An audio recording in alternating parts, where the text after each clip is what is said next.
আমি অত্যন্ত দুঃখিত যে শিবসাগরে যেভাবে মারওয়ারি কমিউনিটির কিছু সিনিয়র সিটিজেন্সদের স্টেজে দাঁড় করিয়ে বলা হয়েছে যে নিচে বসে আপনারা ক্ষমা চান, এইটা কোনো রাজ্যতে হতে পারে না।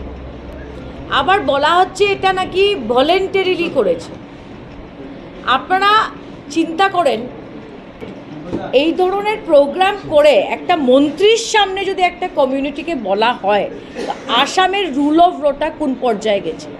আজকে আমরা দেখেছি আলফা একটা ব্যান্ড অর্গানাইজেশন, আলফার ওরা সারেন্ডার করে যখন সালফা হয় তখন ওদের কি কোনোখানে স্টেজে দাঁড়িয়ে ক্ষমা চাওয়ানো হয়েছে ওদেরকে?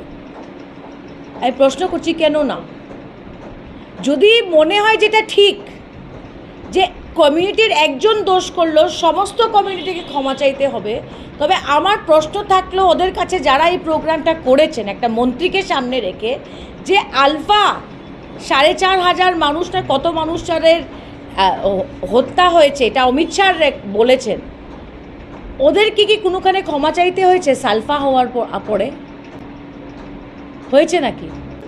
আজকে আমি জিজ্ঞেস করতে চাই যে মুখ্যমন্ত্রী যখন ফেসবুক লাইভ করেন উনি বলেন পরেশ বড়ুয়া ডাঙ্গরিয়া, এরা কাদের দল? বিজেপি যখন কংগ্রেসে যে একজন নেতা বলেছিল বিন লাদেন জি, ওরা খুব খারাপ পেয়েছিল, তো পরেশ বড়ুয়াকে ডাঙ্গরিয়া করে আসামের মুখ্যমন্ত্রী যিনি গৃহমন্ত্রী বলেন, এটার মানে কি?